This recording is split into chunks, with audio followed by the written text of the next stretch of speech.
ये सिखाती है।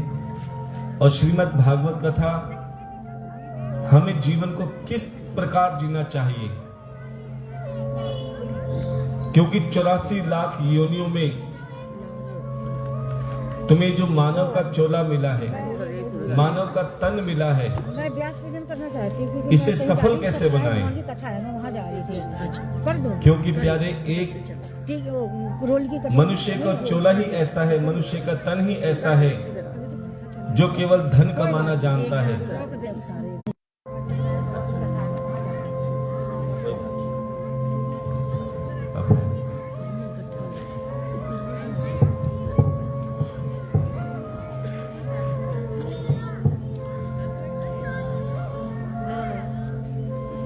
तो प्यारे, आज का इंसान जो अपने धर्म से भटक रहे हैं, जो केवल धन के पीछे भाग रहे हैं, उनका मन शांत करने के लिए, उन्हें जीवन की सही राह दिखाने के लिए 40 संत महात्मा, चाहे वो श्री सुखदेव कि ठाकुर को मन में बिठा लो। तो आइए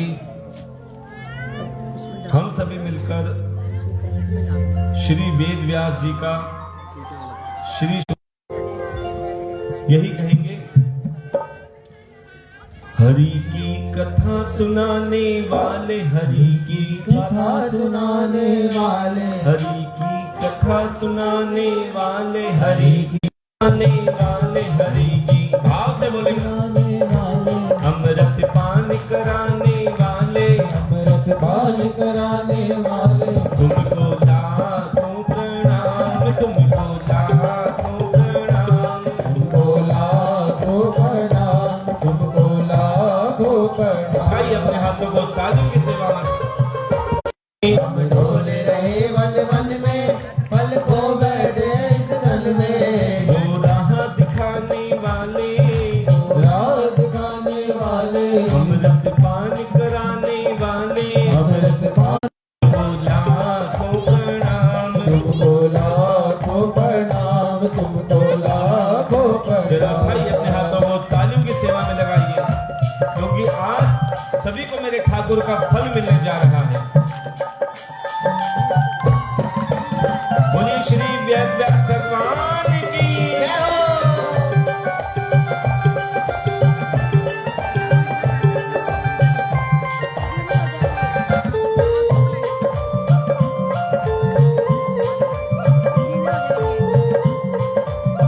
जा रहे थे यम के गाला, हम लेकर विष का प्याला, जा रहे थे हम के गाला। ये विष का प्याला क्या है?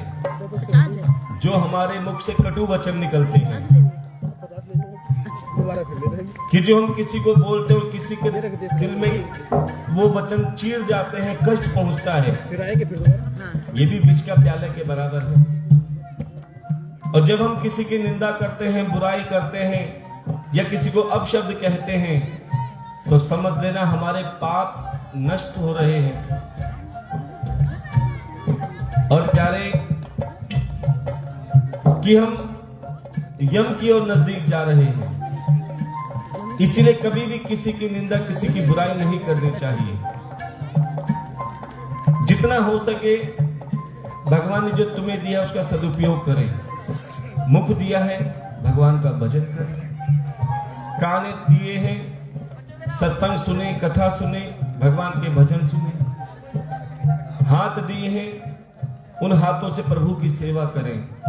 और सामर्थ्य अनुसार धन दिया है तो प्यारे उसका भी सदुपयोग करें। इससे तुम्हारे तन मन धन तीनों पवित्र हो जाते हैं। और संत महात्मा तुम्हें क्या कहते हैं कि ऐसे रास्ता मत बनाओ जो यम की यम के गाला। हम लेकर विष का प्याला, जा रहे थे यम के गाला। हम लेकर विष का प्याला, जा रहे थे यम के गाला। ओ सुधा पिलाने वाले, ओ सुधा पिलाने वाले, अमृत पान कराने वाले, अमृत पान कराने वाले, तुमको लाखों प्रणाम, तुमको लाखों प्रणाम। तुमको लाखों प्रणाम, तुमको लाखों प्रणाम। कथा सुनाने वाले, हरि की कथा सुनाने वाले, अमृत पान कराने वाले, अमृत पान कराने वाले, तुमको लाखों प्रणाम, तुमको लाखों प्रणाम। तुमको लाखों प्रणाम, तुमको लाखों हरि प्रणाम। बोल।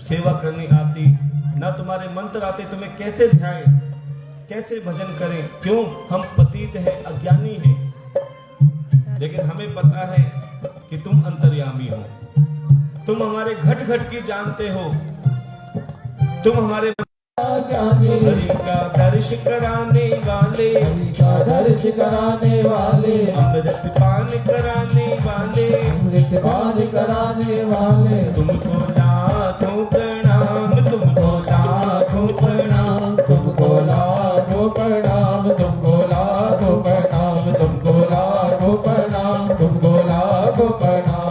हरे कृष्णा कृष्णा कृष्णा हरे हरे, हरि बोल हरि बोल, हरि बोल हरि बोल।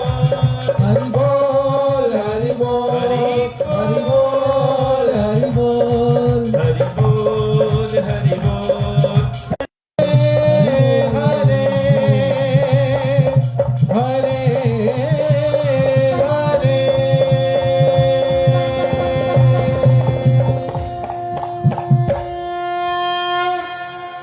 प्रेम से बोलना पड़ेगा। जय जय श्री राधे, जोर से बोलना पड़ेगा। जय जय।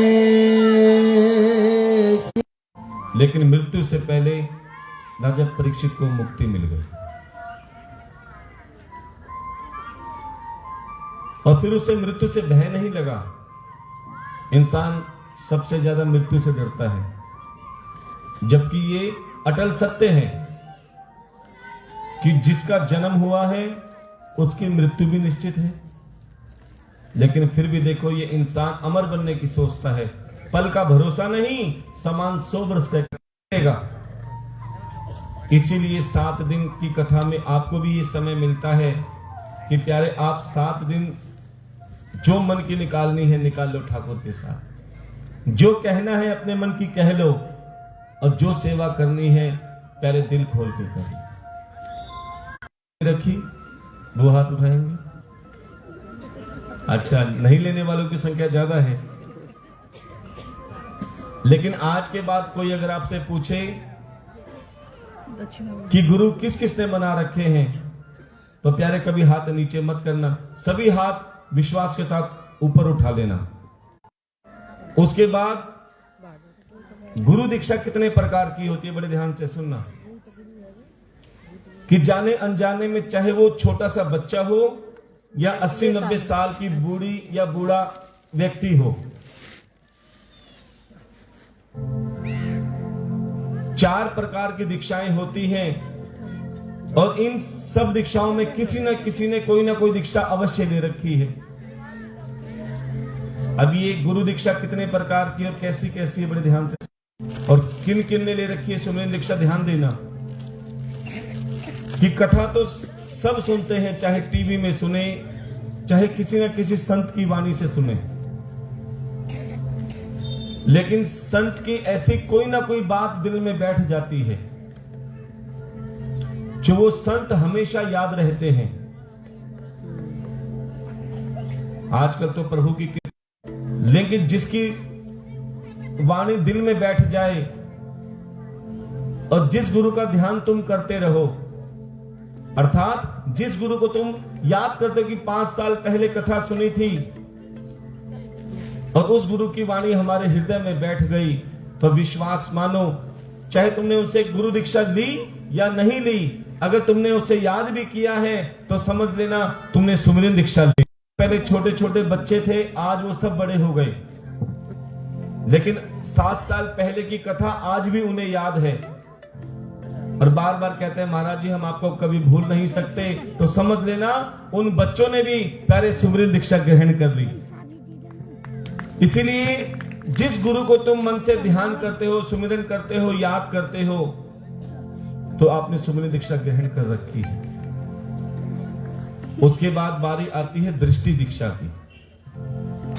दृष्टि दीक्षा कैसी होती है कि हमारे यहां पर कुछ अध्यापक भी हैं जो ये बहुत अच्छी तरह से जानते हैं, किसी तरह का भेदभाव नहीं होता, अध्यापक सभी बच्चों को बराबर पढ़ाते हैं।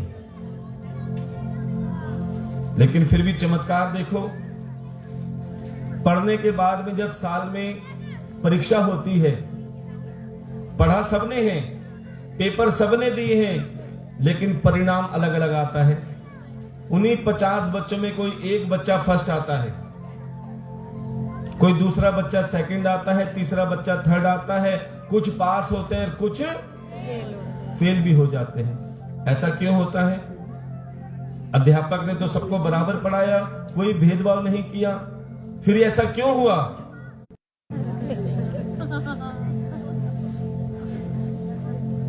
कि जो गुरु को माने या ना माने, लेकिन गुरु की माने कि गुरु क्या कहते हैं, किस राह पे ले जाते हैं। सच्चा संत कभी ये नहीं कहता कि तुम मेरे पीछे आओ। सच्चा संत हमेशा कहता है हम दुखी हैं तो किसी ने कुछ कर दिया। प्यारे जब सुख होते तब तो नहीं आते किसी के पास कि आज हमारे घर में एसी लग गया है। इंसान दुखी क्यों है? कि लोग अपने दुख से दुखी नहीं,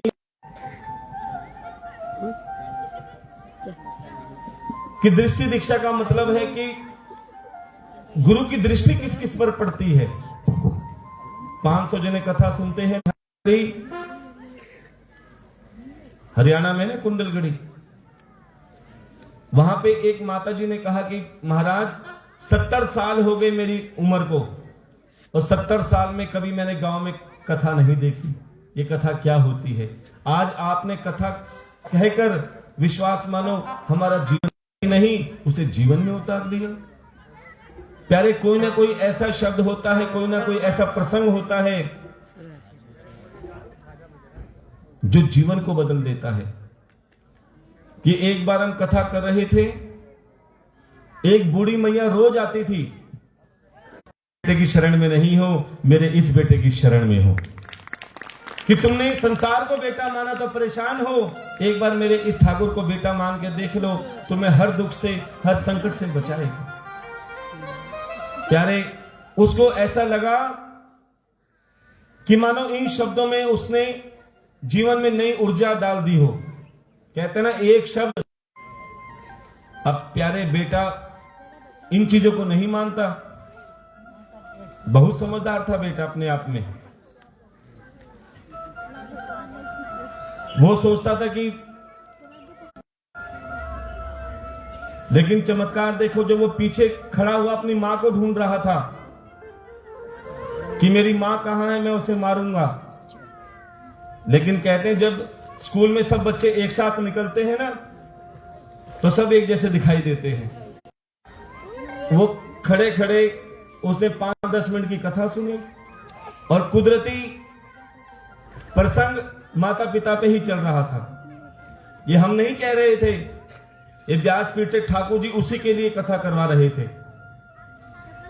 धीरे धीरे उसे कथा के द्वारा पता लगा कि वो कितना बड़ा पाप कर रहा है। धीरे धीरे जो उसका क्रोध था, जो चरम सीमा पे था, धीरे धीरे धीरे ऐसा शांत हुआ, उसको 10 मिनट 3 घंटे में कब बदल गए पता ही नहीं चला। और मां जैसे ही डरती डरती बाहर निकली,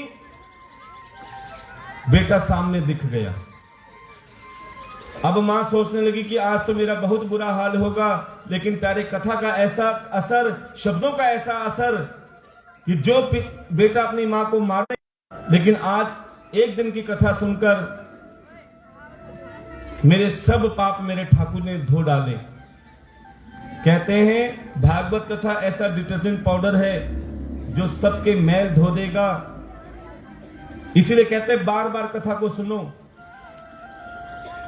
जिन कपड़ों में ज्यादा मैल होता है उसे बार बार घिसना पड़ता है, और जिन कपड़ों में कम मैल होता है वो एक दो बार में ही साफ हो जाते हैं। उस बेटे ने कहा मेरे में तो इतना ज्यादा मैल था, लेकिन मुझे लग रहा है कि एक दिन की कथा में ही मेरा सारा मैल मेरे ठाकुर ने धो डाला, मेरा सारा विष पान ग्रहण कर लिया और अपना अमृत मेरे अंदर उड़ेल दिया। और प्यारे उस बेटे ने बाकी के बच्चे 5 दिन छुट्टी कर ली और अपनी मां को साथ कथा में लाने लगा और प्यारे प्रेम से कथा सुनने लगा। क्या मतलब? उसने शब्द दीक्षा ग्रहण कर ली, शब्दों को जीवन में उतार लिया, और जिसको शब्दों में जीवन उतारने के बाद जिसका जीवन बदल जाए, समझ लेना उसने शब्द दीक्षा ग्रहण कर ली। क्या मां ने उसे दवाई दी? हाथ सर पे फेरते ही चाहे कितना ही दर्द होता है, कितना ही बच्चा रो रहा हो, जैसे ही मां का स्पर्श पाता है प्यारे बच्चा वहीं चुप हो जाता है। क्यों? अब मेरी मां आ गई है, सब संभाल लेगी। ऐसी दीक्षा ग्रहण करो, ऐसे संत को ढूंढो जो तुम्हें कथा के द्वारा परमात्मा के दर्शन कराए, जो तुम्हें सच्ची राह, सच्चा पंथ दिखाए।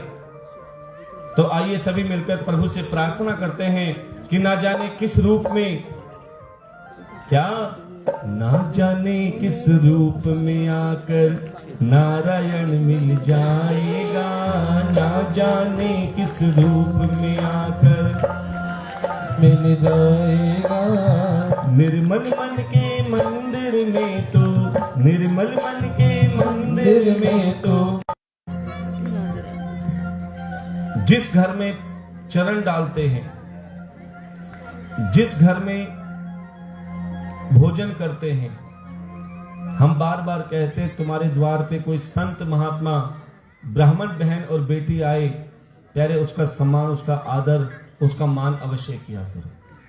विश्वास मानो, समझ लेना ठाकुर के लिए उसके द्वार, कब मेरे ठाकुर के द्वार में प्रवेश कर ले, उनके परिवार में प्रवेश कर ले। तो सभी बड़े भाव का पंथ बता दे, ऐसा कोई संत मिले, मुझे प्रेम का पंथ बता दे, ऐसा कोई संत मिले, मुझे प्रेम का पंथ बता दे, ऐसा कोई संत मिले, ऐसा कोई संत मिले। जरा उठाइए अपने हाथों को और तालियों की सेवा में लगाइए।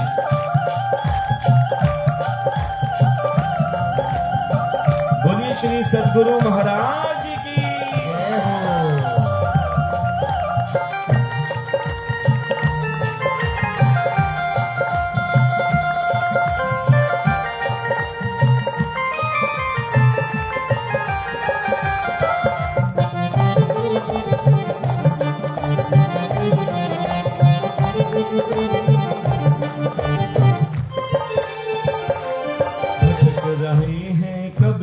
जग में भटक रहे हैं, कब से जग में भटक रहे हैं, कब से जग में भटक रहे हैं, कब से। रिश्तेदारियों में फंस गए, इस चक्कर में फंस के कहीं के नहीं रहे। कहते ना हमें तो गैरों ने लूटा, हमें तो अपनों ने लूटा, गैरों में क्या दम था।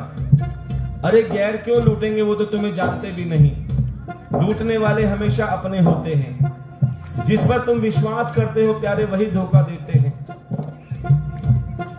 और इसी माया के बंधन से छुटकारा पाने के लिए कथा आपको सुनाई जाती है कि ये संसार माया के बंधन, मेरा आवागमन मिटा दे, ऐसा कोई संत मिले, मेरा आवागमन मिटा दे, ऐसा कोई संत मिले, मुझे प्रेम का पंथ बता दे, ऐसा कोई संत मिले, मुझे प्रेम का पंथ बता दे, ऐसा कोई संत। जरा उठाइए अपने हाथों को तालियों की सेवा में लगाइए।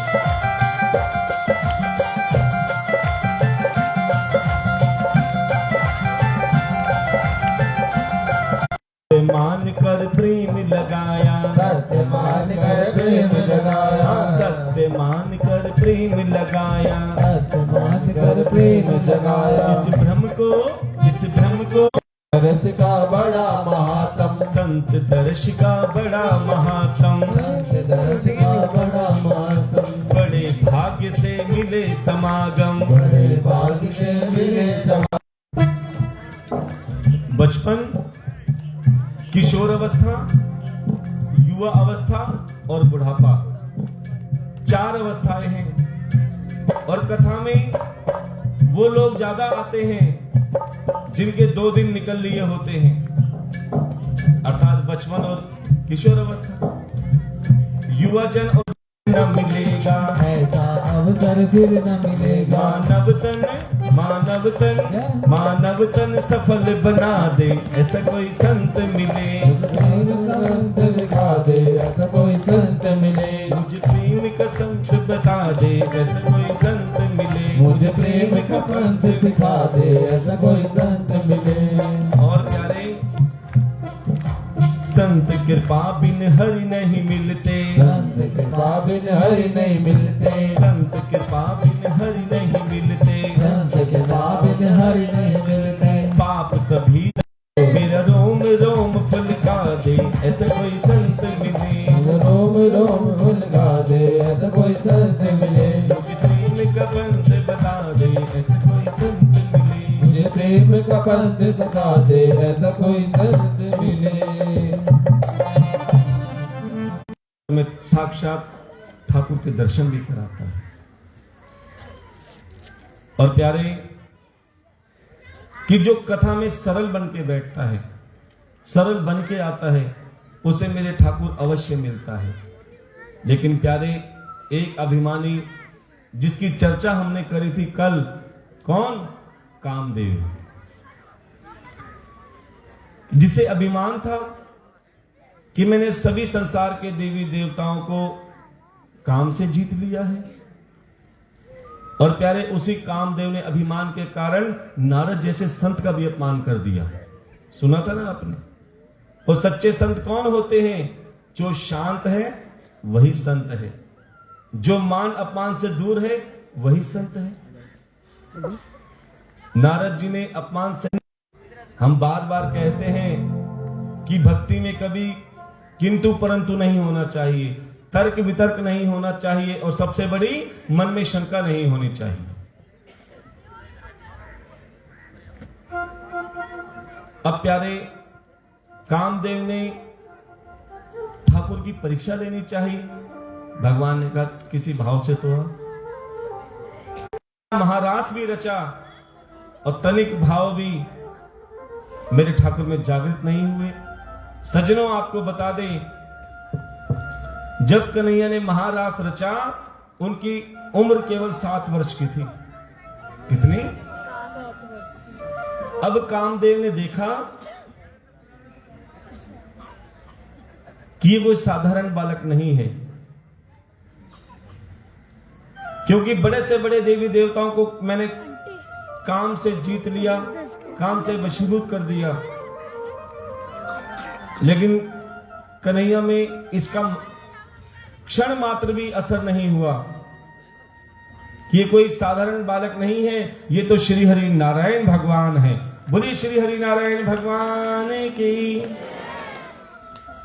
प्यारे, तभी कामदेव कन्हैया के चरणों में गिर गए। माइक दो।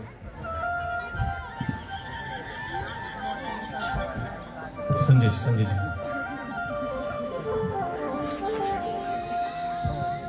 जय श्री राधे। आनंद आ रहा है जी? बढ़िया। बोलो जय श्री राधे। जय श्री राम। भारत माता की, भारत माता की। भाई वाह, बहुत बढ़िया। अब मैं आदरणीय श्री ब्रजमोहन भारद्वाज जी से अनुरोध करता हूं कि एक बार मंच पर आ जाएं और उनका सम्मान करने का हमें एक बार मौका दें। जोरदार तालियों से स्वागत करेंगे महाराज श्री के लिए।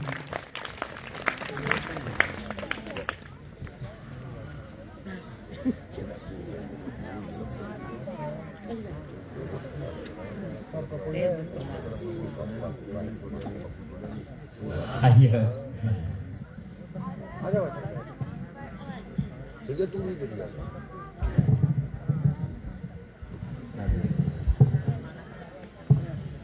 एक बार जोरदार तालियां बागवान जी के लिए। और हमेशा जितने भी हमारे प्रोग्राम होते रहे हैं, हमेशा इनका हमारा बहुत अच्छा योगदान रहा है। 5100 रुपए का आज इन्होंने हमारी संस्था को दान दिया है। हम इनका बहुत बहुत धन्यवाद करते हैं। एक बार जोरदार तालियां। और 5100 रुपए जो दान है, उसके अलावा आज का प्रसाद भी भाई साहब बंटवा रहे हैं। एक बार जोरदार तालियां।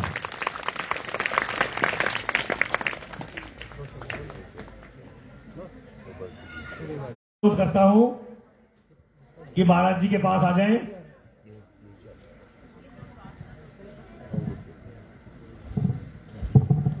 हमारी हार्दिक धन्यवाद करता हूं कि उन्होंने मुझे इस लायक समझा और मेरा सम्मान कराया। एक उद्घोषणा और करना चाहता हूं मैं। 22 तारीख को अयोध्या में प्रभु श्री रामचंद्र जी की प्राण प्रतिष्ठा होगी। इसके उपलक्ष्य में हमारी संस्था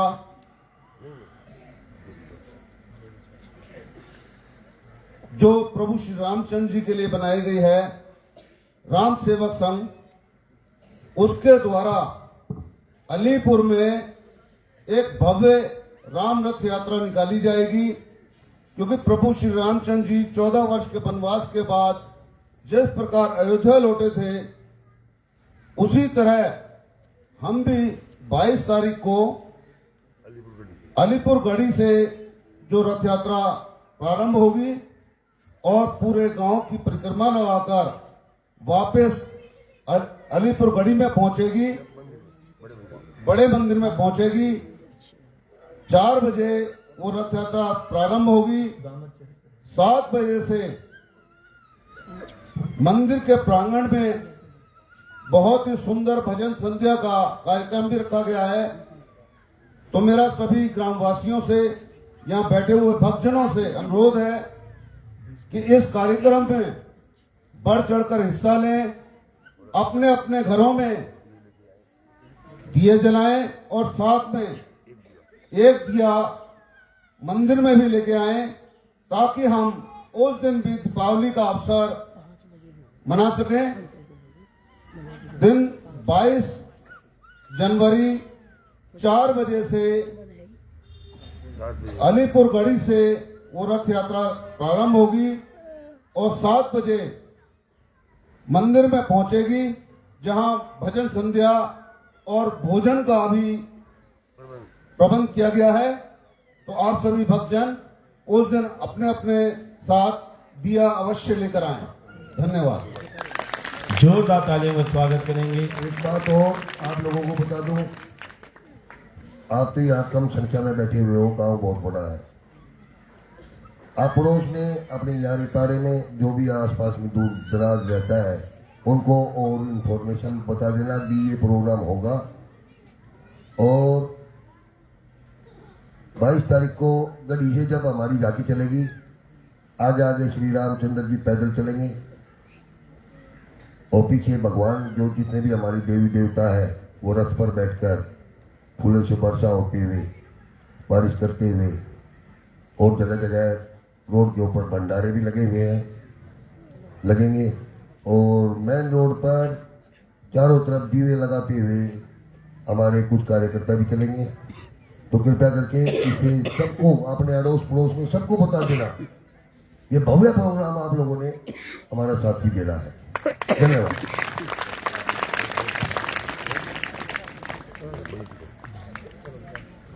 बहुत ही सुंदर भाव।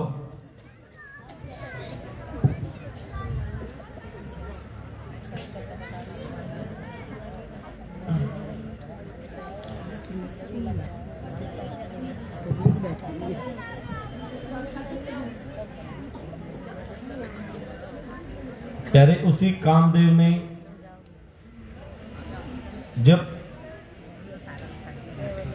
कन्हैया को देखा कि ये साक्षात श्री हरि नारायण भगवान है, तो उनसे क्षमा याचना मांगी। कन्हैया ने तो क्षमा कर दिया, लेकिन उसी कामदेव ने एक बार भोले बाबा की भी परीक्षा ली। भोले बाबा साधना में लीन थे, ध्यान में मग्न थे, लेकिन तभी कामदेव ने भी अपना बाण भोले बाबा पे चला दिया, और उस बाण से क्या हुआ, भोले बाबा का ध्यान भंग हो गया। आज तक ऐसा नहीं हुआ, लेकिन जैसे ही भोले बाबा ने देखा कि आज ये क्या हुआ, क्या देखा, कामदेव दूसरा बाण भी चलाने को तैयार।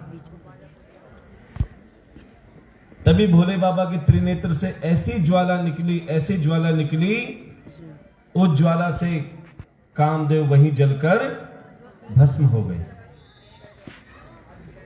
अब कामदेव की पत्नी रति आई और भोले बाबा से कहने लगी, हे भूत भावन भूतेश्वर बाबा भोलेनाथ,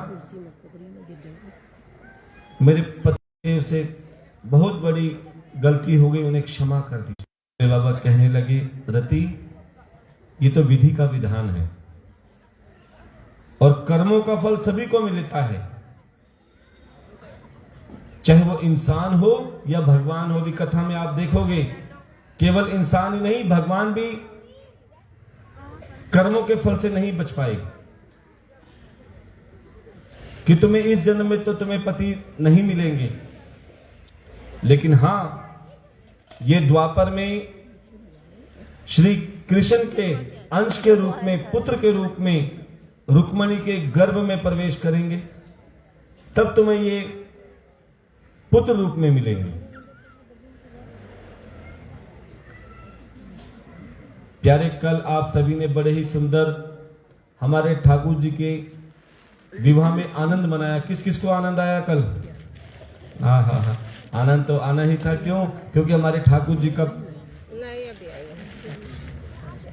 विशाल विवाह उत्सव मन रहा था। और हम कथा में, हर कथा में कहते हैं कि इतना आनंद तो हमारी खुद की शादी में भी नहीं आता जितना यहां पर आता है। अब प्यारे, क्या हमारे ठाकुर जी भी गृहस्थी बंधन में हो गए।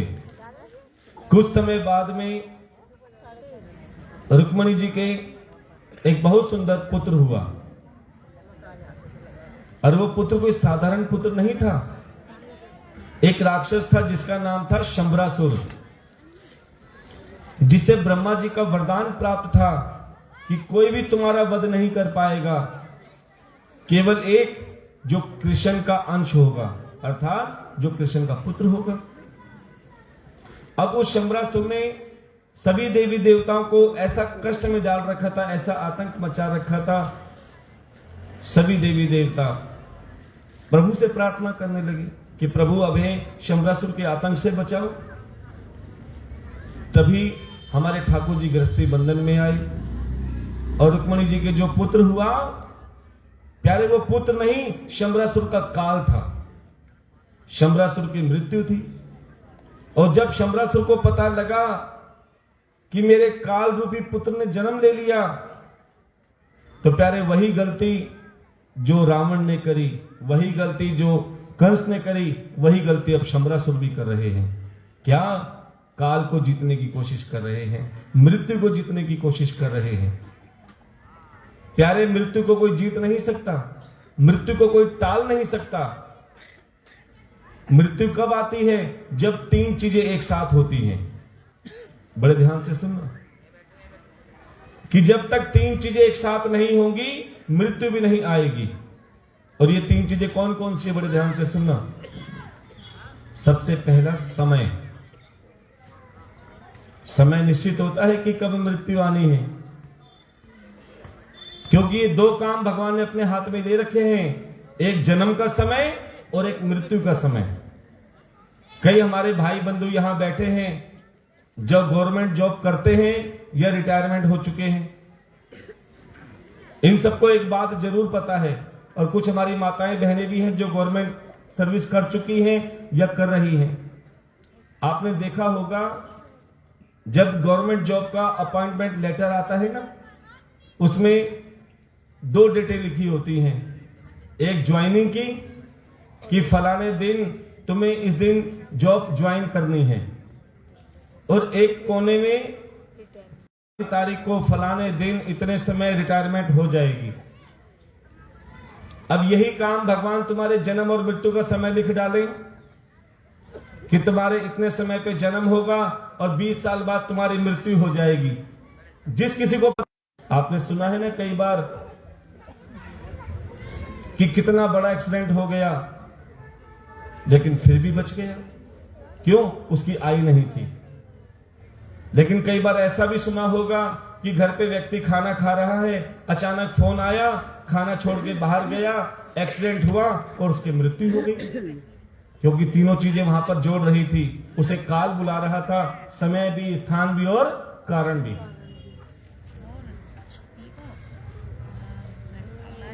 अब यही शंबरासुर भी जीतना चाहता था, लेकिन उसका काल कैसे आया, ध्यान देना। उस शंबरासुर ने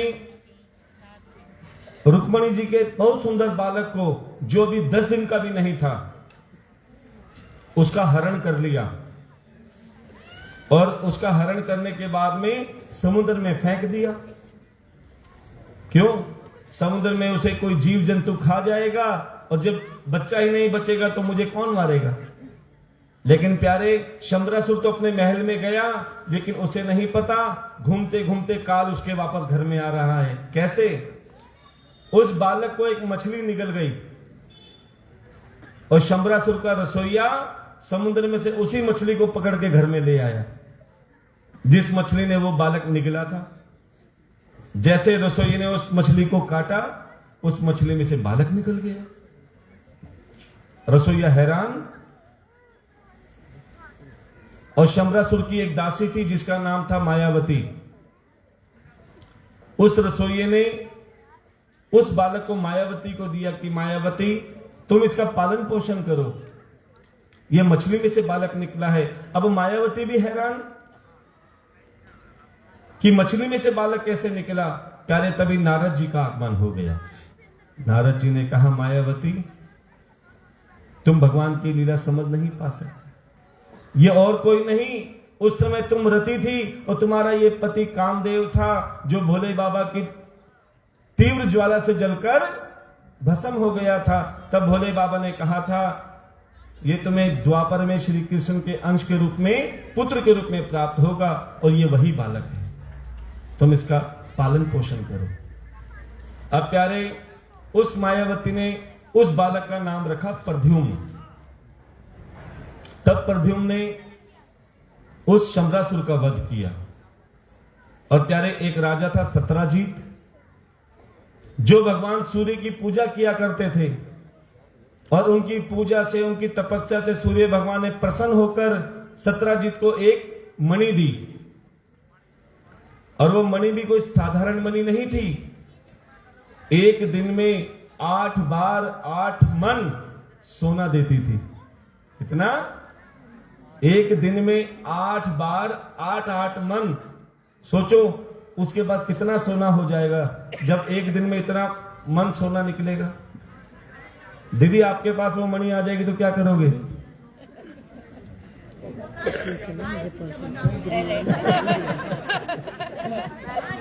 एक बार आए तो सही।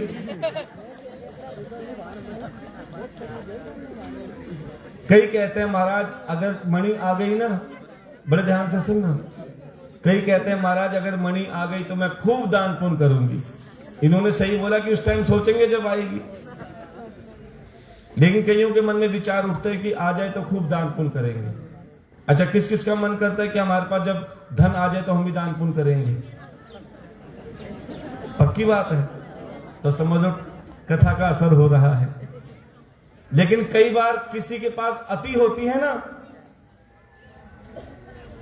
धन की अति होती है, तो प्यारे मन उसका छोटा हो जाता है। देखो, जिसका कहते ना कोन्या होए तो समझ लिया भगवान के भक्त हैं। लेकिन कई बार ऐसा देखा गया है कि जो ज्यादा करोड़पति होते हैं ना, उनका मन बहुत होता है छोटा। आपने देखा था ना वो कथा सुनाई थी तुम्हें, कौन सा गांव था, मुंगेशपुर की जो सेठानी थी। हाँ 11,000 से शुरू हुई थी, फिर 5100 पे आई, फिर 1100 पे आ गई, फिर 100 पे आ गई, फिर 100 भी क्या देने, पन्नी लेकर प्रसाद लेके चली गई। बोल सच्चे दरबार की। अच्छा एक बार हाथ खड़े करना, कौन कौन ऐसी सेठानी है? प्रेम से बोलना पड़ेगा। भगवान ऐसी सेठानी किसी को ना बनाए। हम गरीब अच्छे हैं प्यारे। धनवान कौन है? जिसके पास ज्यादा धन है वो धनवान नहीं है प्यारे, जिसके पास मन है प्यारे वो सबसे बड़ा धनवान है। एक बार कहकर देख लेना कि कन्हैया हम गरीबों का तू है सहारा, हम गरीबों का तू है सहारा, हम गरीबों का तू है सहारा, गरीबों का तू है सहारा, वरना दुनिया में कौन है हमारा, वरना दुनिया में कौन है हमारा। मैं कुछ ना कहूँ बस इतना कहूँ, मैं कुछ ना कहूँ बस इतना कहूँ, सबके होठों पे तेरी कहानी रही, हाँ कहानी रहे कन्हैया, ओ कन्हैया, कन्हैया, ओ कन्हैया। उठाइए अपने हाथों को तालीम की सेवा में लगाइए।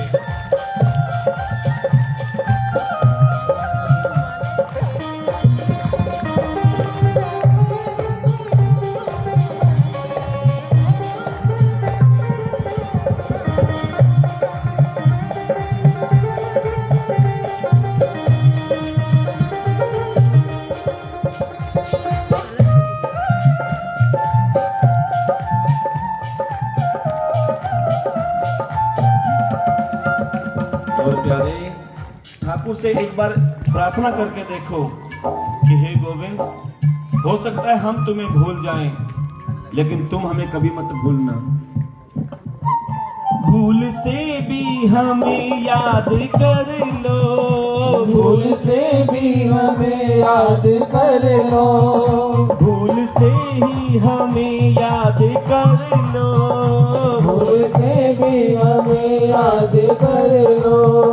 मुझसे बनवारी कुछ बात कर लो, मुझसे बनवारी कुछ बात कर लो, बस इतना करो और कुछ ना करो, बस कुछ ना करो, ओ कन्हैया, कन्हैया तेरी मेहरबानी रहे, जब तक ये मेरी जिंदगानी रहे,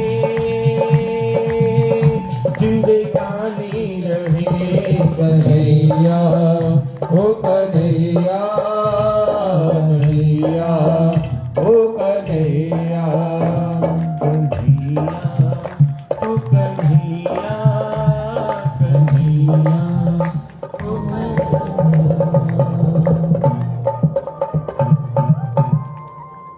ध्यान देना सज्जनों कि भगवान इतना भी धनी ना बनाना कि हमारा मन छोटा हो जाए। अच्छा आपसे एक प्रश्न पूछते हैं, ईमानदारी से बताना, एक का सिक्का बड़ा होता है या 500 का नोट? हाथ खड़ा करेंगे जो 500 का नोट समझते हैं। एक के सिक्के वाले हाथ उठाएंगे जो एक का सिक्का समझते हैं कि ये बड़ा होता है। पक्का? अच्छा तुम्हारा टेस्ट ले लेते हैं। देखो 1000 का या 2000 का नोट हमने इसलिए नहीं कहा क्योंकि वो चलने ही बंद हो गए। अब तो 500 का नोट ही है भैया। चलो जो एक का सिक्का बोलते हैं ना कि एक का सिक्का बड़ा है, उन सब का टेस्ट लेते हैं कि आप रास्ते में जा रहे हो, एक तरफ एक का सिक्का पड़ा हो और एक तरफ 500 का नोट पड़ा हो, तो कौन सा उठाओगे? झपट मारेंगे 500 पे। इतने सीधे ना हो कि जो इक्का उठाओगे। प्रेम से बोलना पड़ेगा। चलो दूसरा टेस्ट भी ले लेते हैं। लड़ पड़ेंगे 500 के ऊपर। हाँ, कि आप रास्ते में चल रहे हो, एक तरफ राम जी की मूर्ति रखी हो और एक तरफ रावण की मूर्ति रखी हो, तो कौन सी उठाओगे? पक्का? कौन कौन उठाएगा? हाथ उठाना। चलो इनका भी टेस्ट लेते हैं कि राम जी की पत्थर की मूर्ति और रावण की सोने की हो तो दोनों मिल जाए फिर बताएंगे कौन सी उठाएंगे। राम जी की तो बहुत है घर में। देखो ध्यान देना, बड़े बिल्कुल शांत भाव से सुनना, और जो आगे आए हैं वो जगह देखकर चुपचाप आराम से बैठ जाएं और बातें ना करें। 1 का सिक्का और 500 का नोट आपस में बात कर रहे हैं और 500 का नोट आंसुओं से रो रहा है। भैया मैं बहुत दुखी हूं। देखो 500 के नोट की दशा देख लो, सबसे बड़ा नोट है फिर भी दुखी है। बोले मैं बहुत दुखी हूं। 1 का सिक्का कहता है भैया तू तो 500 का नोट सबसे बड़ा नोट है, तू क्यों दुखी है? तुझे तो खुश होना चाहिए। 500 का नोट कहता है भैया मेरी यात्रा बहुत दुखद है, सुन सको तो सुनाओ। 1 के सिक्के ने कहा बताने से दिल हल्का होता है, सुना दो। अब 500 के नोट की यात्रा देख लेना। 500 का नोट कहता है भैया सबसे पहले मैं कैदी बन के रहता हूं। क्या बन के रहता हूं? और कैदी कैसे रहते हैं? जेब में जमा करते रहते हैं, अलमारी में बंद कर देते हैं, या लॉकर में डाल देते हैं, या बैंक में जमा कर देते हैं, निकालते ही नहीं। इतनी जल्दी कैदी बना के रखते हैं। सेवा भी करनी होगी तो 11, 2100, 500 तो बहुत बिल्ले होते हैं जो करते हैं। ध्यान देना, समझ रहे हो, भगवान के परम भक्त होते हैं, इतनी जल्दी नहीं निकालते।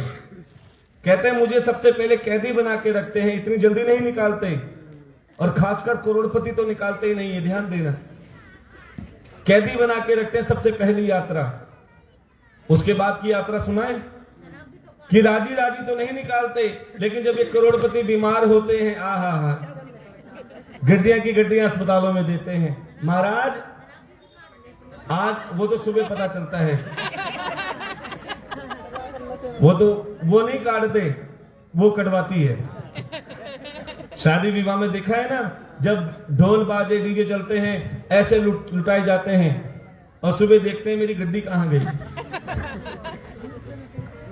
हाँ तो वो स्वयं नहीं करते, राजी राजी नहीं करते। ध्यान देना, अब बड़े ध्यान से सुनना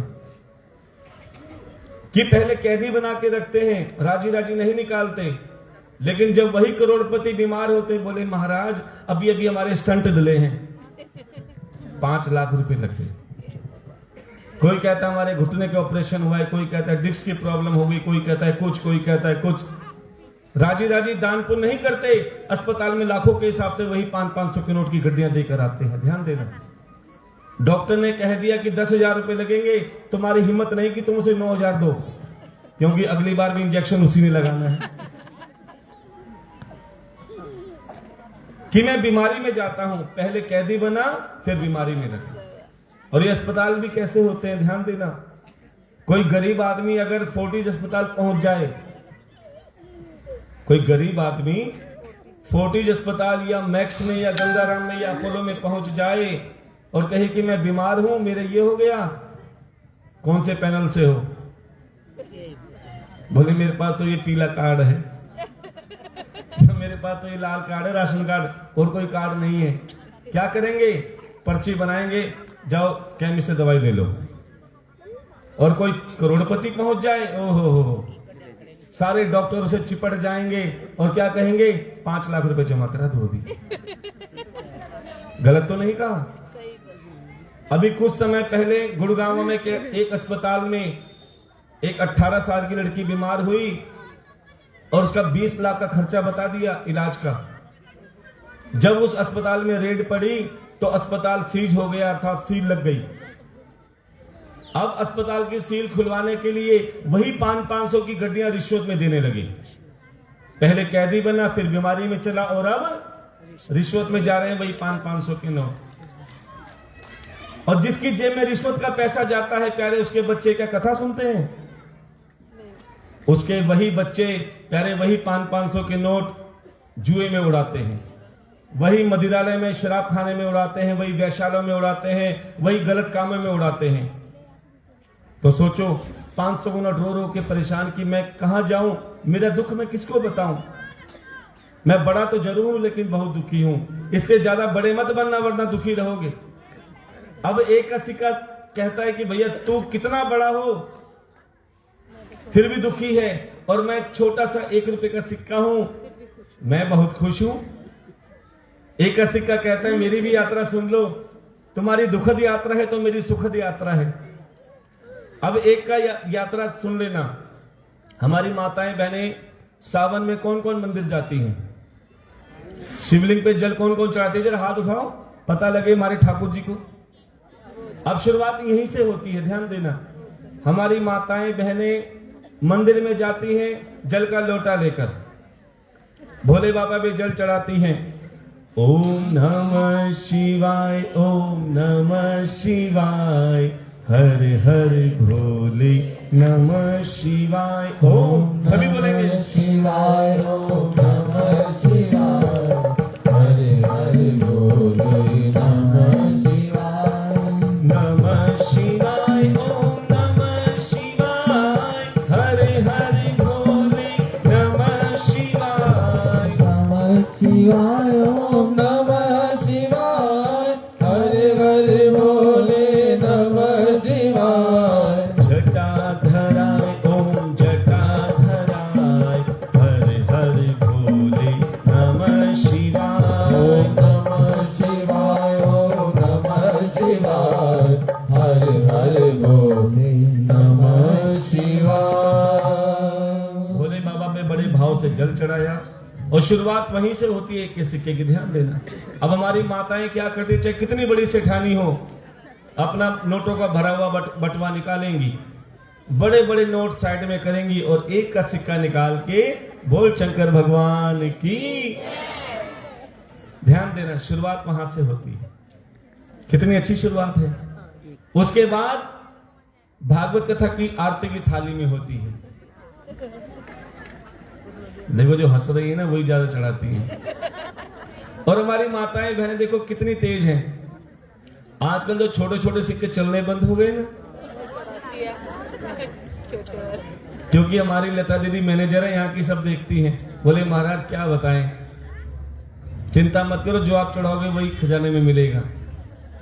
क्योंकि जैसे भाव से इंसान चढ़ाता है ना, ध्यान देना। हम कहते हैं एक बार शबरी बनकर देख लेना, जो तुम्हारे किसी काम का नहीं, प्यारे तुम क्यों भगवान को अर्पण करते हो। ये कड़वी बात बता रहे हैं कि डिमांड तो तुम बहुत करते हो, मुझे ये भी दे दो, वो भी दे दो, ऐसा कर दो, वैसा कर दो, मेरा ये काम कर दो, वो कर दो। और जब समर्पण की बारी आती है तो तुम सोचते हो जो हमारे किसी काम का नहीं। किसको पता चल रहा है? प्यारे किसी को पता चले न चले, प्यारे मेरा ठाकुर सब देख रहा है। कि तुम शबरी बनकर एक बार सेवा करके देख लो, जो तुम्हें अपने लिए चाहिए वो भगवान को अर्पण करके देख लेना, और फिर चमत्कार देख लेना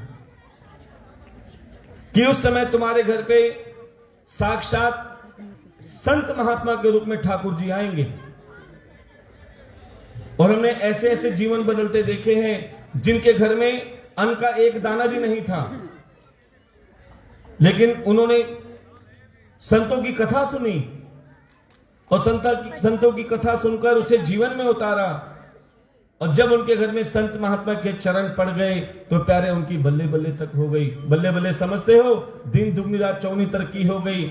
और वो आज भी क्या कहते हैं, जद से आवन जावन लाग्या, जद से आवन जावन लाग्या, थे मारा परिवार में, तासे सुन बरसन लाग्या, इब मारे घर बार में, तासे सुख बरसन लाग्या, इब मारे परिवार में। जद से आवन जावन लाग्या, जद से आवन जावन लाग्या, जद से आवन जावन लाग्या, जद से आवन जावन लाग्या, थे महारा परिवार में, तासे सुख बरसन लाग्या, इब मारे परिवार में, तासे बरसन लाग्या, एक मारे परिवार। जरा उठाइए अपने हाथों को, भाव से तालियों की सेवा करेंगे।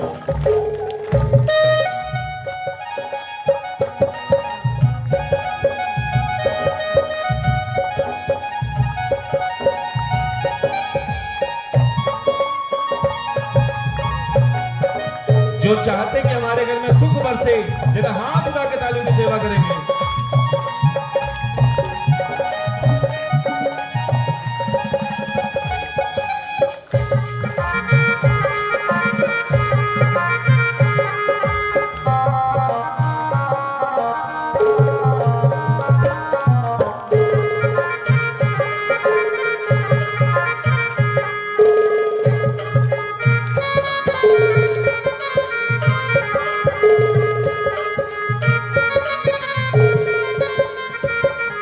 और प्यारे, अपने पिछले दिन कभी भूलना मत। आज तुम्हारे घर में सुख साधन है, आज तुम्हारे घर में खूब बरकत है, लेकिन उन दिनों को भी याद करना जब तुम्हारे पास कुछ नहीं था। उस समय क्या भाव उठते हैं? थारे आवन से पहला, थारे आवन से पहला हाल बुरा था इस घर का। थारे आवन से पहला हाल बुरा था इस घर का। कन्हैया, जब तक संतों के दर्शन नहीं होते, जब तक हम कथा की शरण में नहीं आए, हमारा बहुत बुरा हाल था। लेकिन जैसे इन कथा में गए, जैसे संत महात्मा के चरण हमारे घर में पड़े, क्या चमत्कार हुआ ये देख लेना। थारे आवन से पहला हाल बुरा था इस घर का। थारे आवन से पहला हाल बुरा था इस घर का। और घरों में के बोलूं खर्चा मुश्किल से चाल्या। और भला में के बोलो खर्चा मुश्किल से चाला। काम धाम सब मंदो पड़ गयो, काम दाम सब मंदो पड़ गयो। काम धाम सब मंदो पड़ गयो। काम दाम सब मंदो पड़ गयो। कमी रही व्यापार में, तासों सुख बरसन लाग्या एक मारे परिवार में। तासे सुख बरसन लाग्या एक मारे परिवार में। और प्यारे, जब दुख की चरम सीमा हुई, तब मेरे ठाकुर ने संत महात्मा के द्वारा कथा का अमृत रसपान कराया। और जैसे जैसे कथा हृदय में उतरी, वैसे वैसे हमारे पाप कटते चले गए। उस समय संत महात्मा के चरण घर में पड़े, और फिर क्या चमत्कार हुआ, ध्यान देना। थारे आते ही काना तगड़ा काम बन्यो मारा। थारे आते ही काना तगड़ा काम बनो मारा। ये काना किसको कहा जा रहा है? जो संत महात्मा आए हैं वो परमात्मा का रूप होते हैं। कह रहे मन में विश्वास हो तो पत्थर भी भगवान जैसे दिखते हैं, और मन में विश्वास ना हो तो साक्षात रूप में भगवान भी आ जाए तो पहचान नहीं पाते। इसलिए तुम्हारे द्वार पे कोई संत महात्मा आए तो समझ लेना तुम्हारे नसीब जाग रहे हैं। अरे केवल चरण डरना ही बहुत होता है क्या? थारे आते ही काना तगड़ा काम बन्या मारा। थारे आते ही काना तगड़ा काम बना मारा। घर में खुशहाली छाई बस पड़ते ही पग थारा। बस बढ़ते ही पगधारा। हाँ, घर में खुशहाली छाई बस पड़ते ही पग थारा। घर में खुशहाली छाई बस बढ़ते ही पगधारा। अब तो बच्चे घूम रहे हैं। अब तो बच्चे घूम रहे हैं। अब तो बच्चे घूम रहे हैं। अब तो बच्चे घूम रहे हैं। एयर कंडीशन कार में तासे सुख बरसन लाग्या एक मारे परिवार में। ताते सुख बरसन लागा एक मारे परिवार में। और प्यारे, जब घर में खुशहाली आ जाती है, घर में प्रेम भाव बढ़ जाता है, घर में किसी प्रकार की कमी नहीं रहती, तो मन करता है जिसके आने से घर में खुशी आए, प्यारे उसे आते रहने देना चाहिए। जिस घर में संत महात्मा का आना जाना रहता है, समझ लो उस घर में परमात्मा का वास रहता है। एक बार कहकर देख लेना विश्वास के साथ, आते जाते रहियो शाम, अब तो थे मारा घर में। आते जाते रहियो शाम, अब तो थे आते जाते रहियो शाम, अब तो थे मारा घर में। आते जाते रहियो शाम, थे मारा घर में। थारे आवन की गाड़ी बाट रहेगी थारा टाबर में। थारे आवन की गाड़ी बाट रहेगी तारे टाबर रे, थारे बिन भगता का गुण है। तारे बिन भगता का गुण है, थारे बिन भगता का गुण है। तारे बिन भगता का गुण है। स्वार्थ के संसार में तासे सुख बरसन गया, एक मारे परिवार में। तासे सुख बरसन लागा, एक मारे परिवार में। तासे सुख बरसन लागा, एक मारे परिवार में। तासे सुख बरसन लागा, एक मारे परिवार में। एक मारे परिवार परिवार में, एक मारे परिवार में, एक मारे परिवार में। अब प्यारे सतरा जी, जिसे सूर्य भगवान ने मणि तो दे दी, लेकिन और प्यारे एक का सिक्का अपनी यात्रा बता रहा है, ध्यान देना। सबसे पहले कहां चढ़ा? शिव जी। क्या है, बड़े ध्यान से कथा सुन रहे हैं। दूसरा आरती की थाली में। अब तीसरी यात्रा देखो, बहुत अच्छी यात्रा है कि जब किसी की मृत्यु होती है और जब ब्राह्मण को दक्षिणा दी जाती तो हमेशा घटा के दी जाती है। कोई 11 रुपए या 21 रुपए, 51 या 101 नहीं देता। क्या देता है? 10 रुपए, 20 रुपए या 100 रुपए ऐसे, क्योंकि वो कुछ अशुभ कार्य माना जाता है, ध्यान देना। लेकिन एक का सिक्का कहता है कि मैं भले छोटा हूं, लेकिन जब मैं किसी के साथ जुड़ जाता हूं तो प्यारे वो अशुभ भी शुभ में बदल जाता है। कि जब मैं 10 के साथ 1 लग जाता हूं तो क्या हो जाते हैं? तो वो अशुभ से क्या बन जाता है? शुभ। कि जब तुम कंजक को दक्षिणा देते हो नवरात्रों में तो कितनी देते हो? 10 रुपए देते हो। क्या देते हो? 11। जब तुम पंडित जी को मान सम्मान की दक्षिणा देते हो, क्या खाली 100 रुपए देते हो? क्या देते हो? किसी को वो कह रहे मैं 10 ही देती हूं, क्योंकि एक का सिक्का तो मिलता ही नहीं है।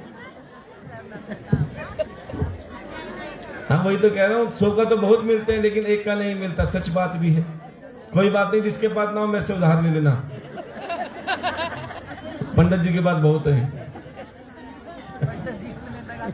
ऐसे जब तुम कन्यादान करते हो प्यारे, अब तो व्यापारी भी समझदार हो गए, 1 का नहीं है तो वो लिफाफे में लगा के भेजते हैं। तो कितना देते हो? खाली 500 देते हो। कितना? 501। तो कहने का भाव क्या है कि एक का सिक्का भले छोटा है, लेकिन जिसके साथ जुड़ जाता है वो शुभ से भी अशुभ में बदल जाता है। इसलिए हम आपसे कहते हैं 500 की तरह इतना बड़े भी मत बनना जो दुखी रहो। ये को ठाकुर जी हमें एक का सिक्का ही बनाए रखना, छोटा ही बनाए रखना। जितने छोटे होंगे प्यारे उतने खुश रहेंगे और हमारी यात्रा भी सफल होगी। जितना छोटे बन के जियोगे प्यारे उतना आनंद में जियोगे, खूब आशीर्वाद मिलेगा। और जितने अज्ञानी बन के आओगे प्यारे कुछ ना कुछ ज्ञान मिलेगा। अगर विद्वान बन के बैठोगे तो प्यारे सिवाय कमी निकालने के कुछ नहीं मिलेगा। इसलिए भगवान से यही कहो कि प्रभु मुझे इतना बड़ा भी मत बनाना कि मुझे कोई आशीर्वाद देने वाला भी ना हो। और प्यारे 17 जी, जब इतना सोना उनके पास हो गया, अब तो उनकी बुद्धि भ्रष्ट हो गई। हम बार बार कहते हैं अति कभी ना कर बंदे, इति तेरी हो जाएगी, और बिन पंखों के पंछी जैसी गति तेरी हो जाएगी। अति हर चीज की बुरी है, चाहे भोजन की हो चाहे धन की हो। भोजन होगा तो विष बन जाएगा अगर अति कर लोगे तो, और धन अगर ज्यादा आ गया तो बुद्धि भ्रष्ट कर देगा। क्योंकि गलत ढंग से जब ज्यादा धन आता है ना, जितनी स्पीड से आता है उससे कहीं स्पीड से चला जाता है, निकल जाता है। इसलिए यही कहना है थोड़ा देना लेकिन नेक कमाई का देना। अब सत्राजीत जो पहले तो थोड़ा बहुत दान दे भी देते थे, लेकिन अब सारा दिन सोना ही गिनते रहते हैं, धन गिनते रहते हैं, और क्या कहते हैं, बहन बढ़ाना भैया। हाँ, अब किसी को कुछ नहीं देते। एक दिन स्वयं कन्हैया उनके पास आए, अरे सत्राजीत इतने सोने का क्या करेगा, एक काम कर, ये मणि मुझे दे दे, मैं इसे संसार का भला करूंगा। अब सत्राजीत कहते हैं, मैं बहुत हूं भला करने के लिए, क्योंकि भगवान सबको एक बार धनवान बनाते हैं और देखते हैं कि तुम्हारे अंदर भाव है कि नहीं समर्पण के, या केवल धन इकट्ठा करना जानते हो। अब सत्राजीत ने कन्हैया को खाली हाथ भेज दिया। बड़े ध्यान से सुनना। जैसे कन्हैया खाली हाथ गए, कुछ समय बाद क्या हुआ, सत्राजीत का भाई प्रसेन वही मणि लेकर शिकार खेलने के लिए गए। रास्ते में क्या हुआ, एक शेर मिल गया, सिंह।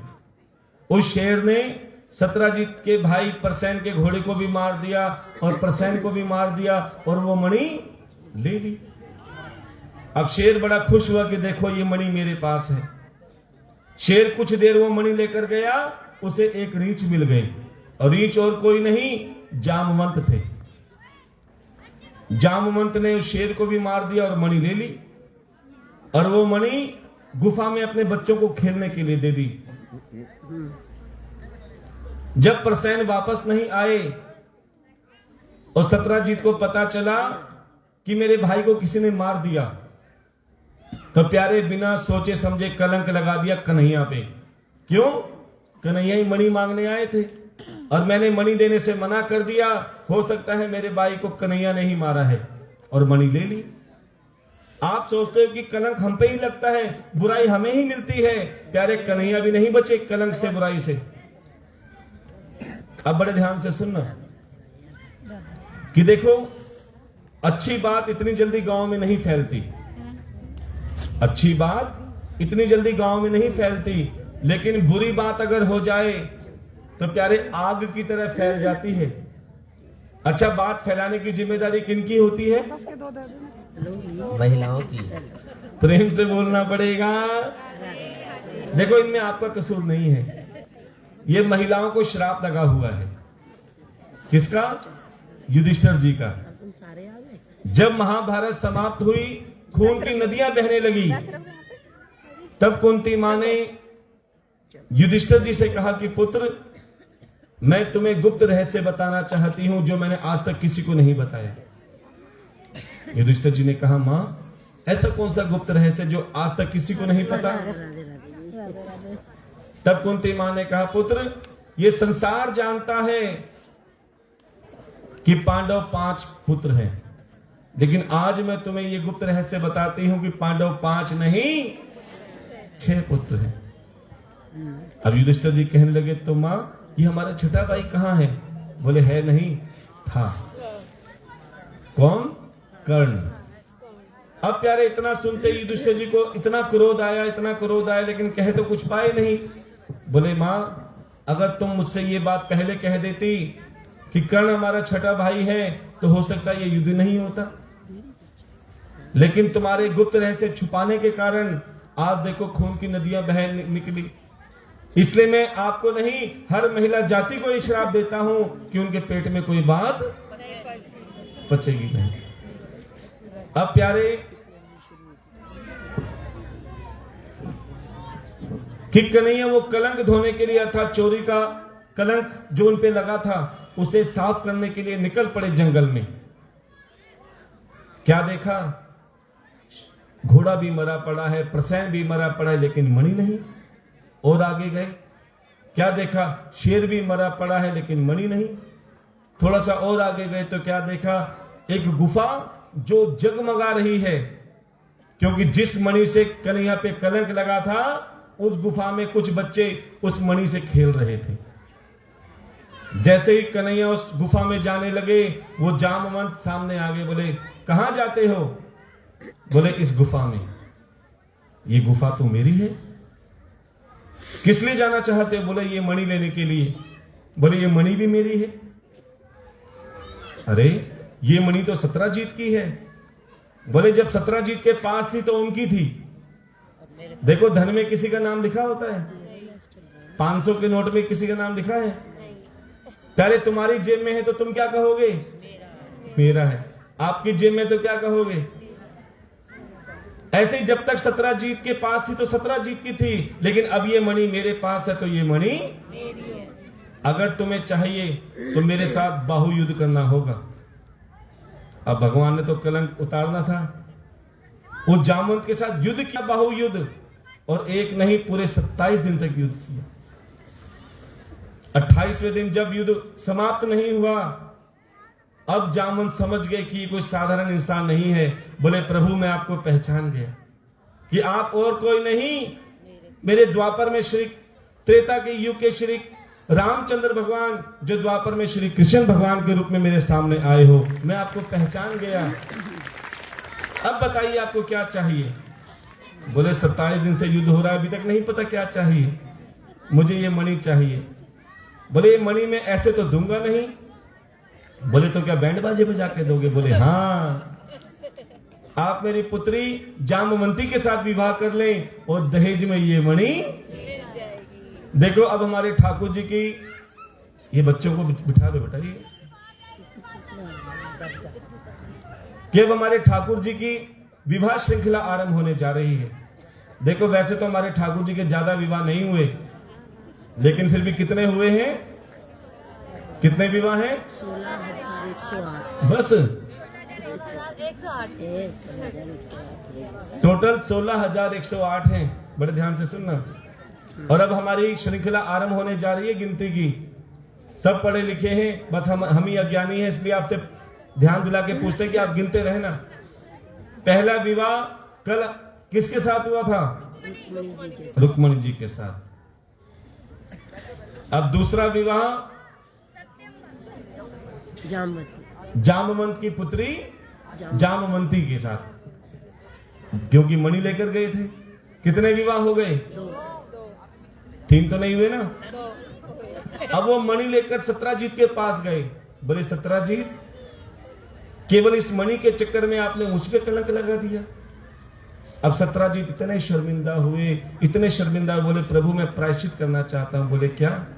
बोले आप मेरी पुत्री सत्यभामा के साथ विवाह कर लीजिए और ये मणि भी खुद रख लीजिए। अब भगवान ने सत्यभामा के साथ विवाह किया। बोले वृंदावन बिहारी लाल की। कितने विवाह हो गए? 3। और उसके बाद सूर्य पुत्री कालिंदी, जिसने मन ही मन ठाकुर जी को अपना मान रखा था, लेकिन कन्हैया को कैसे बुलाएं? अब तो कालिंदी वन में जाके एक जगह तप करने बैठ गई कि जब तक स्वयं कन्हैया मुझे नहीं आके अपनाएंगे तब तक मैं ये तप नहीं छोड़ूंगी। बैठ गई। और प्यारे उधर कन्हैया अर्जुन के साथ हस्तिनापुर गए और घूमते घूमते उसी वन में आ गए। देखा कालिंदी को। बोले कालिंदी तुम्हारा तप संपन्न हुआ। जब तुमने मन से मुझे अपना मान लिया तो प्यारे मैं भी तुम्हें अपनाने के लिए ही आया हूं। भगवान ने कालिंदी के साथ भी विवाह किया। बोले वृंदावन बिहारी लाल की। कितने हो गए? तो सज्जनों आपको बता दें कि कालिंदी कौन है। ये कालिंदी और कोई नहीं, यमुना नदी को ही बोलते हैं कालिंदी। बड़े ध्यान से सुनना। उसके बाद उज्जैन के राजा विंद और अरविंद की बहन मित्रवंदा के साथ हमारे ठाकुर जी ने विवाह किया। कितने विवाह हो गए? उसके बाद कौशल देश के राजा नगरजीत की पुत्री सत्या के साथ हमारे ठाकुर जी ने विवाह किया। बोलिए वृंदावन बिहारी लाल की। कितने हो गए? उसके बाद ठाकुर जी की भुआ सिद्ध कीर्ति की पुत्री भद्रा के साथ हमारे ठाकुर जी ने विवाह किया। बोलिए वृंदावन बिहारी लाल की। कितने हो गए? उसके बाद भद्र देश के राजा की कन्या लक्ष्मणा के साथ हमारे ठाकुर जी ने विवाह किया। कितने विवाह हो गए? 8। कितने रह गए? 16,100 बस 16,100 भी एक हफ्ता और लगेगा। एक राक्षस था जिसका नाम था भौमासुर, जिसने 16,100 कन्याओं को बंदी बना लिया। देखो पहले के राक्षस कितने समझदार हुआ करते थे। बंदी तो बना लेते थे, हरण भी कर लेते थे, लेकिन हाथ नहीं लगाते थे। क्यों? क्योंकि जब तक तुम मुझे मन से अपना नहीं मानोगे तब तक हम तुम्हें नहीं अपनाएंगे। रावण ने सीता का हरण किया, कभी हाथ नहीं लगाया, ध्यान देना। लेकिन एक बार रावण की धर्मपत्नी मंदोदरी ने एक प्रश्न किया, बोले प्रभु एक बात बताओ, आप साधु का रूप लेकर गए, पहले तुमने सोने का हिरण भिजवाया क्योंकि आप मायापति तो हो, आपने पहले सोने का हिरण भिजवाया, उससे भी काम नहीं चला, फिर आप स्वयं साधु का रूप बनाकर गए और बलपूर्वक सीता को पुष्पक विमान में लेकर आए। लेकिन आपसे एक प्रश्न पूछना चाहती हूं, बड़े ध्यान से सुनना सभी,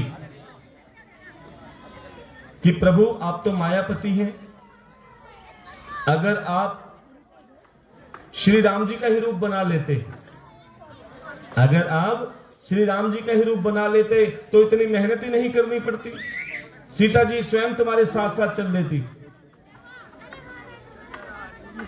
सुदामा जी आ गए। अब एक सेकंड, 2 मिनट बोल, अब रावण कहते हैं मंदोदरी 10 मिनट तुम क्या समझती हो, क्या मैंने ऐसा नहीं किया होगा? मैंने ऐसा भी करके देख लिया था। जैसे मैंने राम जी का रूप धारण किया, जैसे ही मैंने राम जी का रूप धारण किया, मुझे हर स्त्री में अपनी मां और बहन दिखाई देने लगी। प्यारे, अभी तो केवल रूप का भाव बनाया था और उसका भाव पलट गया। इसलिए हम बार बार कहते हैं कि हम भगवान के चित्रों की पूजा नहीं करते, उनके चरित्रों की पूजा करते हैं। तो आइए, बड़े ही सुंदर भाव। रामा जी का चरित्र तो हाँ, मैंने ले आओ ना उसको। अच्छा, तो उनको बिठा लो, फिर ऐसे सामने खड़े होते हैं तो। नहीं, बैठ गए बिठा लो उनको थोड़ा सा। हाँ, 10-15 मिनट है बस। अब प्यारे,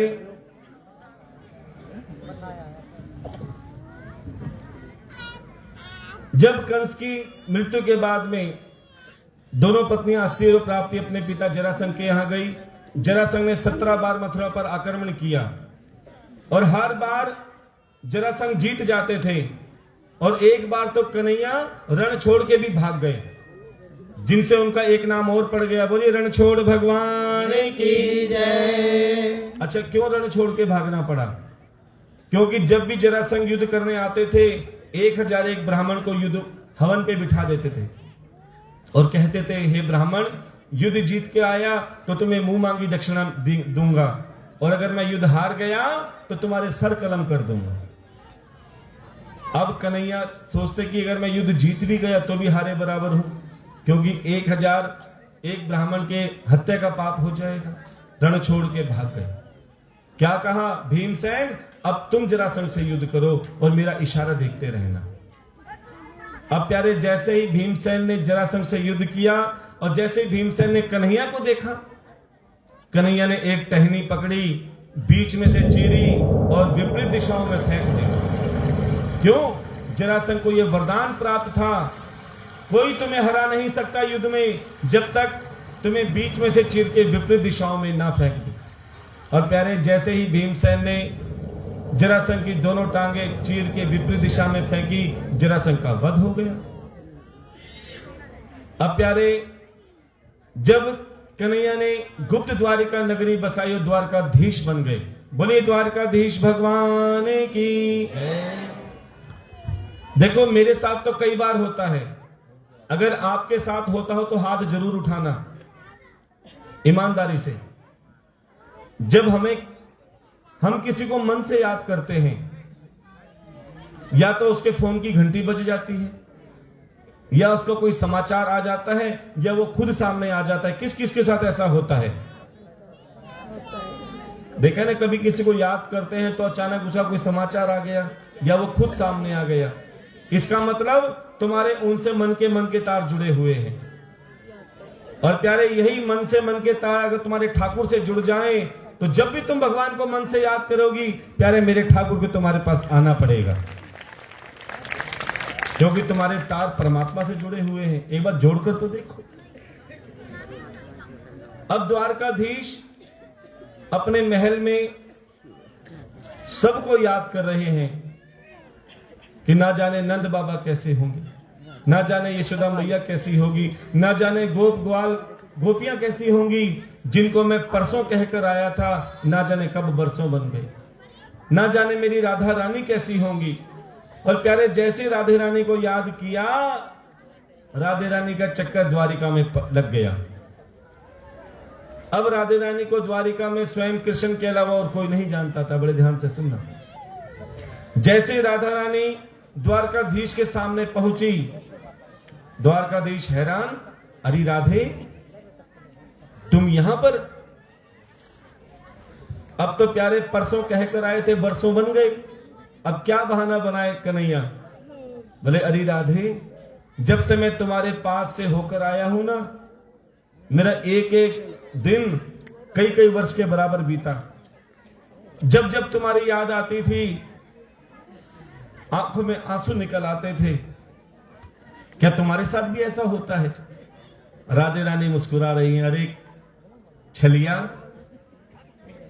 नटवरलाल, बहुत नाम है हमारे ठाकुर जी के, कि तुम सबके मन में बैठते हो, तुम्हारे मन में केवल मैं बैठती हूं।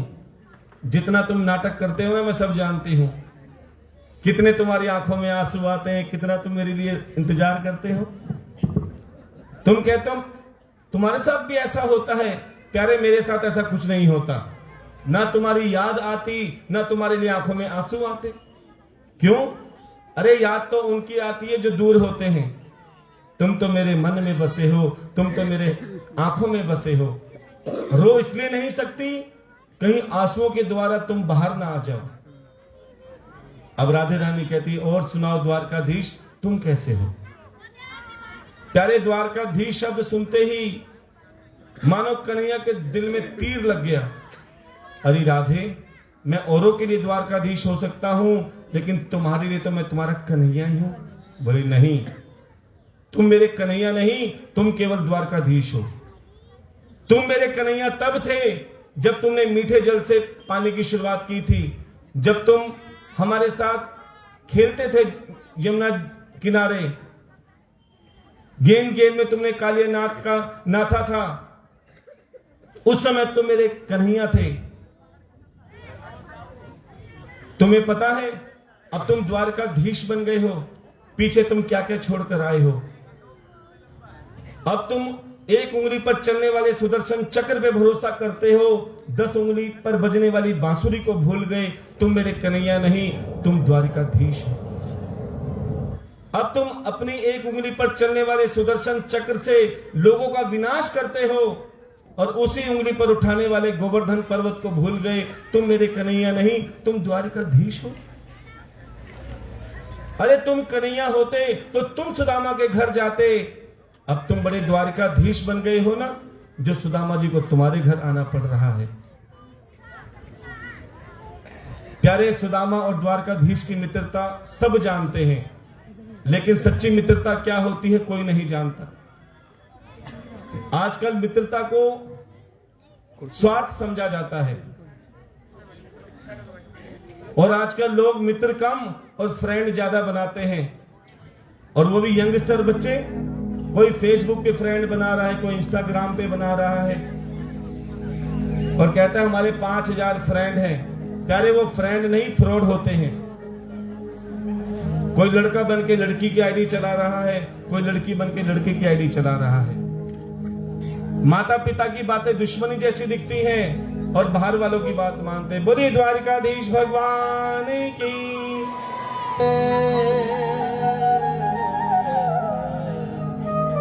सुदामा जो बचपन से मेरे द्वारकाधीश के मित्र थे, लेकिन उसे